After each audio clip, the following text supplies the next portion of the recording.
എല്ലാ കൂട്ടുകാർക്കും ഭവൻ വ്ളോഗ്സിലേക്ക് സ്വാഗതം. ഇന്ന് ഒരു സാമ്പാർ കേട്ടോ. സാമ്പാർ എങ്ങനെ വയ്ക്കുന്നത് എല്ലാവർക്കും അറിയാം. സാമ്പാർ വയ്ക്കാൻ സാമ്പാർ പൊടി ഇട്ട് സാമ്പാറാവും. പക്ഷേ ഇത് വളരെ എളുപ്പത്തിൽ ഉണ്ടാക്കാൻ പറ്റുന്നത്. എന്നാൽ ഒത്തിരി വേറെ വേറെ പാത്രങ്ങളൊന്നും എടുക്കുന്നില്ല. വളരെ പെട്ടെന്ന് എങ്ങനെ തയ്യാറാക്കുന്നത് സാമ്പാർ പൊടി വെച്ചുകൊണ്ട് തന്നെ എങ്ങനെ ഞാൻ ഉണ്ടാക്കുന്നതെന്നൊക്കെ. ഇതിന് അത്യാവശ്യം നല്ല ടേസ്റ്റ് കേട്ടോ. ഇപ്പോൾ ചിലർ പറയുന്നത് കേൾക്കാം സാമ്പാർ എപ്പോഴും ഓരോ പ്രാവശ്യം ഉണ്ടാക്കുമ്പോഴും ഓരോ ടേസ്റ്റാണ്. അപ്പോൾ ഇങ്ങനെ ഉണ്ടാക്കി നോക്കുവാണെങ്കിൽ ഇതിനൊരു ടേസ്റ്റ് തന്നെ ആയിരിക്കും കേട്ടോ. അപ്പോൾ നമുക്ക് എങ്ങനെയാണെന്ന് നോക്കാം. ഇത് നമ്മുടെ ഇഡ്ഡലിക്കും ദോശയ്ക്കും ഒക്കെ ചോറിനൊക്കെ കൂട്ടാൻ പറ്റിയ ഒരു അടിപൊളി സാമ്പാറാണ്. അപ്പോൾ നമുക്കിത് എങ്ങനെയാണെന്ന് നോക്കാം. അപ്പോൾ നിങ്ങളുടെ കയ്യിലുള്ള എല്ലാ വെജിറ്റബിൾസും പാവയ്ക്ക വേണ്ട കേട്ടോ, ബാക്കി അത്യാവശ്യം എല്ലാം തന്നെ എടുത്തോളൂ. അതെല്ലാം ഒരു മീഡിയം സൈസിലാക്കി കട്ടാക്കി നല്ല റെഡിയാക്കി വയ്ക്കുക. അതിനുശേഷം ഞാനിവിടെ കുറച്ച് പരിപ്പ് അത് വെള്ളത്തിലിട്ട് ഫസ്റ്റ് തന്നെ വേവിക്കാൻ വേണ്ടി കുക്കർ വെച്ചിട്ടുണ്ട്, അടപ്പ് വെച്ചിട്ടില്ല. അപ്പോൾ അതൊക്കെ ഒന്ന് ചെറുതായിട്ടൊന്ന് ചൂടാവും. ആ സമയത്താണ് നമ്മൾ ഈ വെജിറ്റബിൾസ് എല്ലാം കട്ടാക്കുന്നത്. അപ്പോൾ അതിലേക്ക് ആ വെജിറ്റബിൾസ് ഇട്ട് ഉപ്പിട്ട് വയ്ക്കുക കേട്ടോ. തുറന്ന് വെക്കുക. 2 വിസിൽ നമുക്ക് കൊടുത്താൽ മതി കേട്ടോ. ആകുമ്പോഴത്തേക്കും 2 വിസിൽ വേണ്ട, 1 വിസിൽ തന്നെ മതി. അത് എന്നിട്ട് ആ പ്രഷറും കൂടി ഉള്ളപ്പോഴത്തേക്ക് അതങ്ങോട്ട് കറക്റ്റ് വേവായിട്ട് വന്നേക്കും.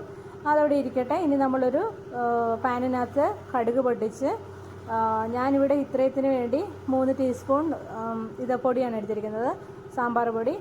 പിന്നെ ഒരു 1/4 ടീസ്പൂൺ മഞ്ഞൾപ്പൊടി എടുത്തിട്ടുണ്ട്.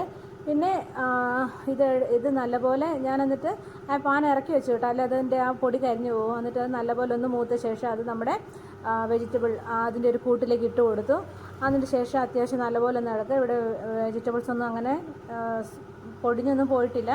അപ്പോൾ അതെങ്ങനെ ആക്കിയ ശേഷം ഇനി ഇതിനകത്ത് 2-3 കാര്യങ്ങളും കൂടെ ചേർക്കാനുണ്ട്. അപ്പോൾ ഇതിനകത്തേക്ക് ഇനി ആദ്യമായിട്ട് ചേർക്കുന്നത് ഞാനൊരു ചെറിയൊരു കട്ട കായമാണ്. അത് പൊടി വേണമെങ്കിൽ നിങ്ങൾക്ക് ചേർക്കാം, അത് പെട്ടെന്ന് അങ്ങ് മെൽറ്റ് ആയിക്കോളും കേട്ടോ. അതങ്ങനെ ഇരിക്കട്ടെ. ഞാനിത് ഫുൾ ഫ്ലെയിമിൽ തന്നെയാണ് വെച്ചിരിക്കുന്നത്. എനിക്ക് ഒത്തിരി ചാറായിട്ട് വേണ്ട, കുറച്ച് തിക്കായിട്ട് കിട്ടിയാൽ മതി.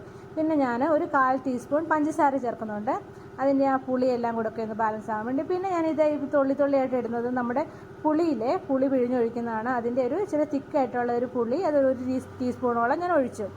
അപ്പോൾ അതും കൂടെ കഴിഞ്ഞെങ്കിൽ കുറച്ച് കറിവേപ്പില എടുത്ത് കൈ കൊണ്ടൊന്ന് ഞെരടി ഇടുക. നമ്മുടെ ഒന്ന് ഇളക്കി കൊടുത്താൽ അടിപൊളി സാമ്പാർ റെഡിയാണ്.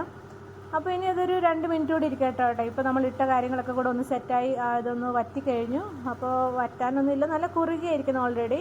പിന്നെ ഞാൻ ഇതിനകത്ത് കടച്ചൊക്കെ ഇട്ടായിരുന്നു കേട്ടോ. അപ്പോൾ അതിൻ്റെയും കൂടെ ഒരു കൊഴുപ്പ് ഈ ഒരു സാമ്പാറിന് വന്നിട്ടുണ്ട്, പരിപ്പിൻ്റേതല്ലാതെ. അപ്പോൾ അത്രയേ ഉള്ളൂ. നല്ല ചൂട് ദോശയുടെ കൂടത്തിൽ നല്ല ചൂട് സാമ്പാർ നല്ല അടിപൊളിയായിരിക്കും കഴിക്കാൻ. പിള്ളേർക്കെല്ലാം വളരെ ഇഷ്ടമാണ്.